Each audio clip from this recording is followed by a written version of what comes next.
how Trump just punched Canada's auto industry in the face. Jeep's out. Brampton is bleeding. And Ottawa is acting shocked. Like this wasn't written on the damn wall. This week, Stellantis, the company that took our billions in taxpayer cash, told Canada to take a hike. They are moving Jeep Compass production to Illinois from Brampton. Yeah, straight across the border. Why? Because Donald Trump just slammed down his America First tariff plan. And every manufacturer with half a brain is fleeing the crossfire. So, the same company Ottawa bragged about partnering with, they just ghosted us for a sweeter deal down south. Stick with me because by the end, you will see this is not about cars. It's about Canada getting played again. Jeep Compass gone. Thousands of union jobs hanging by a thread. Stellantis say they are restructuring for efficiency. Yeah, right. Translation? We don't want to pay Canadian wages when Trump is giving us a discount. Pretty simple.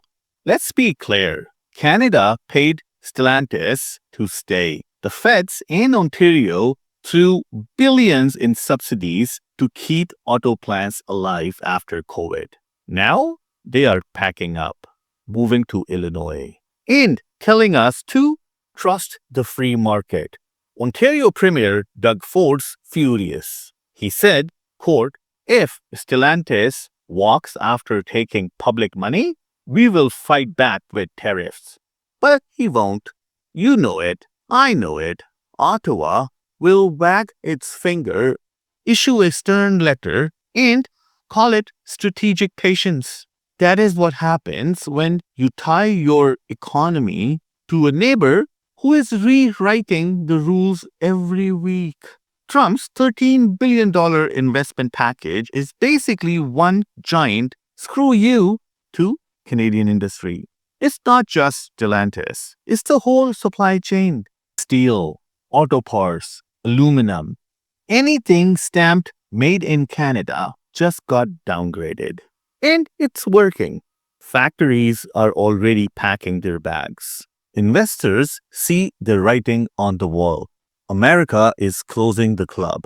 Trump's new tariff rules reward any company that manufactures inside the US and punishes any that imports. It's not even subtle. This is straight up weaponized protectionism. And Canadians are paying the price. Our politicians spent years selling us on North American integration. Turns out, the integration only works one way. Before we go any further, please like, subscribe, and share this video with your friends. Subscribing to my channel is not going to cost you anything, but it does help me big time. Thank you. Now back to our topic. Prime Minister Mark Carney came out this week trying to calm the storm. He said, quote, sectoral deals will survive even if USMCA changes. Sectoral deals? Buddy, that's the code for we're gonna beg the American for scraps. Because USMCA, the trade deal Trudeau signed and Carney inherited, is basically getting torn up by Washington. And the only thing standing between our industries and total collapse is special exemptions. We need to be partners. Now we are petitioners. Canada's auto industry is a hostage tied to Trump's tariff truck. You notice the pattern, right? Canada keeps throwing money at foreign giants. They smile, cut ribbons, pose for photo op, then bill. Remember GM Oshawa? Remember the EV battery plant drama last year? Every time Ottawa opens its wallet, companies take the cash, say thank you, and ship the jobs to the States. Why? Because the US rewards loyalty with muscle.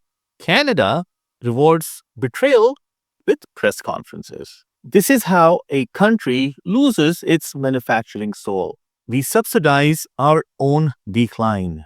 Imagine if we would spend that money on Canadian-owned automakers. Imagine if we had said, build it here, own it here, keep the profits here. But nope, we wanted foreign investments. Now we are left with empty parking lots and pink slips. Let's talk Brampton and surrounding areas. You know what happens when a plant dies there? It's not just the line workers. It's the sandwich shops, the gas stations, the corner coffee spots that serve the morning shift. One Stellantis exec makes a call and an entire local economy flatlines. And Ottawa's answer? Transition funds. Buddy, you can't transition a community that's been building cars for 60 years. You cannot retrain pride. And here is the kicker. This Jeep fiasco is just the opening act. Trump dropped fresh tariffs this week.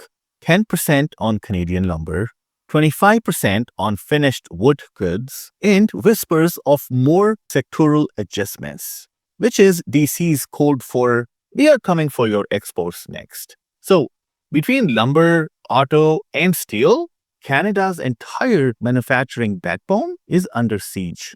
And we are still pretending this is just market volatility. Nope, this is policy. This is strategy. This is economic warfare dressed up as nationalism. So, where's the retaliation? Where's the tariff on American SUVs flooding our lots? Where is the import ban on US government contracts stealing our suppliers? Nowhere. Why are we not using those as leverage now? Because Ottawa does not want to upset Washington. They still think diplomacy will save them from a trade war. Trump doesn't do diplomacy. He does dominance. And every polite Canadian press release makes him smile wider. You know what we should do? Pull a page out of the Trump's playbook. Hit back where it hurts. Ban US government contractors from bidding on Canadian infrastructure. Slap mirror tariffs on autos and stop pretending this is just business. This is survival. And right now, we are the only ones playing by rules nobody else follows. Imagine if Carney went on TV and said, "You move your jobs south, we move your contracts north to Canadian hands." Now that would wake them up. But who has the balls to do it? Look, this is not just about one car plant. This is about power shifting. America is pulling its industries home. Europe is turning protectionist. China is locking down resources. In Canada, still sitting here trying to be the nice guy of globalization. Meanwhile, you've got the minerals, the tech, the energy, and zero leverage because we refuse to play hardball. If we don't start fighting for our own national interest, we will keep losing factories, then ports, then sovereignty. How long before we are just America's backyard workshop again? Cheap leaving Brampton is not the end of the story. It's the warning shot. This is the sound of a country that outsourced its backbone. We begged for investment. We got dependence. We begged for stability. We got tariffs. And if Ottawa does not finally wake up and start playing by the same rules as everyone else, Canada won't be building cars. We will be building excuses. Thank you so much for watching, and I'll see you in my next video.